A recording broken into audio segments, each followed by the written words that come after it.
जय श्री कृष्ण मित्रों, स्वागत है आपका श्री कृष्ण भक्ति चैनल में। आज हम आपके लिए लाए हैं श्री पुरुषोत्तम मास महात्म का 11वां अध्याय। श्री गणेशाय नमः। ओम नमो भगवती वासुदेवाय। नारद जी बोले, हे महामुनि ऋषि कुमारी, जो तप मुनियों को भी दुष्कर कार्य है वह उसे कैसे करने लगी, यह हमें सुनाइए। श्री नारायण बोले, उस कल्याणी ने शांत सनातन 5 मुखी शिव का चिंतन कर अति दारुण तप आरंभ किया। सर्पों के आभूषण, नंद और भृंगीगण से सेवित, 24 तत्वों और तीनों गुणों से समन्वित, 8 महासिद्धियों, प्रकृति एवं पुरुष से युक्त, मस्तक एवं अर्धचंद्र एवं जटा मुकुट से शोभित ऐसे भगवान शिव का ध्यान कर वह बाला ग्रीष्म ऋतु के सूर्य से पंचाग्नि के मध्य बैठकर परम तप करने लगी। हेमंत और शिशिर ऋतु में ठंडे जल में बैठकर मुख को जल के ऊपर करके तप करने लगी। उस समय वह ऐसी प्रतीत हुई मानो जल में कमलनी खिली हो। सिर के नीचे काले बाल ऐसे शोभित होते थे मानो लताएं फैली हुई हों। शीत के कारण उसके ब्रह्मरंध्र से निकलता हुआ धुआं ऐसा प्रतीत होता था मानो कमल की मकरंद का पान करके भौरे निकल रहे हों। वह कोमलांगी कन्या प्रातः और सायंकाल धूम्रपान करके रहती थी। उसका कठोर तप सुनकर इंद्र बड़ा चिंतित हुआ।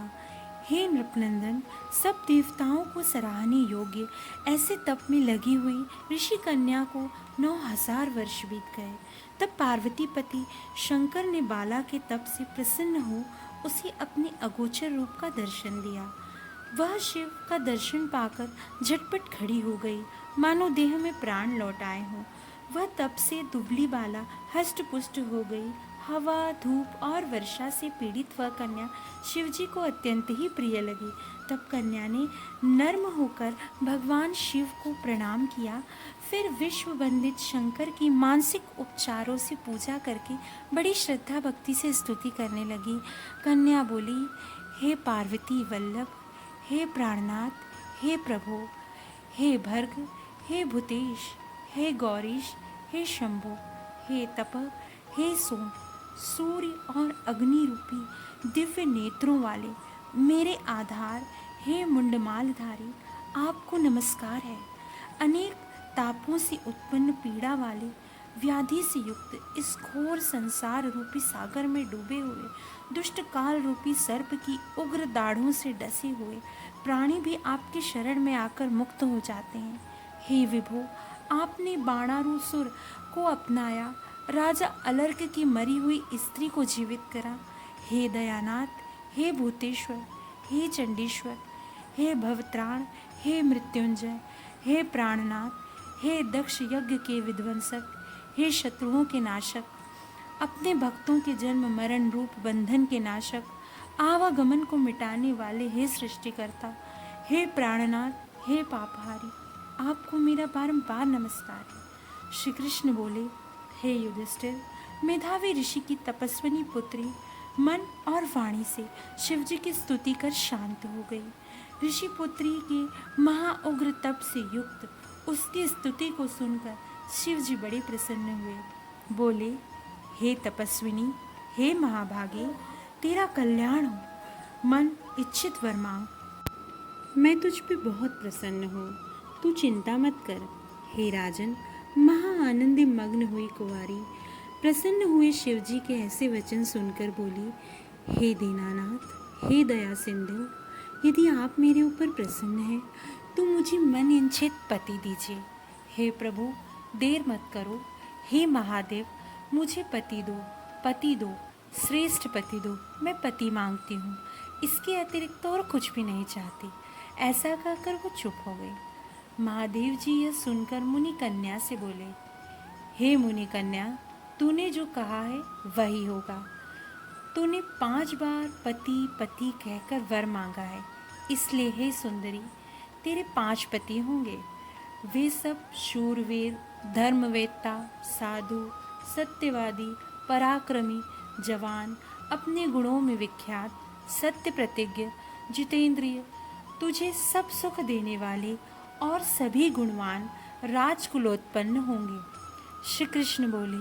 शंकर जी के ऐसे वचन सुनकर वह कांपते हुए बोली, हे उमानाथ, ऐसा अनीतिपूर्ण वर देकर मेरा संसार में तमाशा न बनाए, क्योंकि एक स्त्री का एक ही पति होता है। 5 पति वाली कोई स्त्री कहीं भी न देखी है, न सुनी है। हाँ, यह संभव है कि एक पुरुष की 5 स्त्रियां तो हो सकती हैं।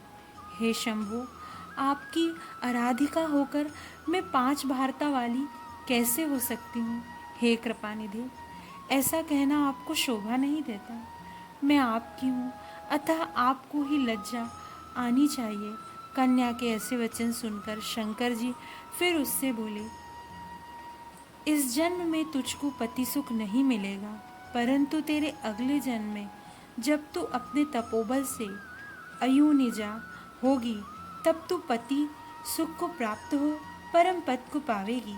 तूने मेरे प्रिय स्वरूप का दुर्वासा का अपमान किया है।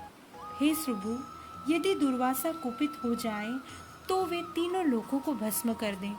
तूने अहंकारवश ब्रह्म तेज का तिरस्कार किया है और भगवान के प्रिय पुरुषोत्तम मांस का सेवन नहीं किया, जिसको श्री कृष्ण ने अपना सब ऐश्वर्य सौंपा है। हे बाले, मैं ब्रह्मा से लेकर समस्त देवता और नारद से लेकर अन्य तपस्वी लोग हैं, वे सब श्री कृष्ण की आज्ञा का पालन करते हैं। उनकी आज्ञा का उल्लंघन कौन कर सकता है? हे मूढ़ कन्या, दुर्वासा के कहने पर भी लोक पूजित मांस तूने नहीं पूजा, अतः हे द्विजात्मजे, तेरे 5 पति अवश्य होंगे। पुरुषोत्तम मांस के खंडन करने से अब यह टल नहीं सकता।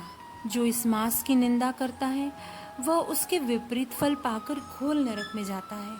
जो मनुष्य पुरुषोत्तम मांस के भक्त हैं, वे पुत्र पौत्र और धन से संपन्न होकर इस लोक और परलोक की सिद्धि को प्राप्त करते हैं। हम सब देवता भी पुरुषोत्तम मांस के सेवक हैं, जिससे पुरुषोत्तम भगवान प्रसन्न होते हैं। ऐसे सेवन करने योग्य श्रेष्ठ मांस को क्यों न पूजें? अत्यंत महान महात्माओं का वचन कैसे मिथ्या हो सकता है? तू ही बता। सदा बोलने वाले मुनियों की वाणी अनुकरणीय है। नीलकंठ महादेव ऐसे कहकर तत्काल अंतर्ध्यान हो गए। तब वह बाला अपने झुंड से बिछड़ी हुई मृगी की भांति चकित हो इधर उधर देखती रह गई। सूत जी बोले, हे मुनियों, दोज के चंद्रमा से युक्त भाल वाले सदाशिव के अंतर्ध्यान होने पर जैसे इंद्र को वृतासुर दैत्य का वध करने पर ब्रह्म हत्या लगने के कारण चिंता हुई थी, उसी प्रकार मुनि कन्या को दुर्वासा के वचनों का उल्लंघन करने के कारण चिंता समा गई। पुरुषोत्तम मास महात्म 11वां अध्याय संपूर्ण। ओम नमो भगवती वासुदेवाय। यदि आपको मेरा ये वीडियो पसंद आया हो तो इसे लाइक कीजिए, कमेंट कीजिए, शेयर कीजिए और मेरा ये चैनल सब्सक्राइब कीजिए। जय श्री कृष्ण।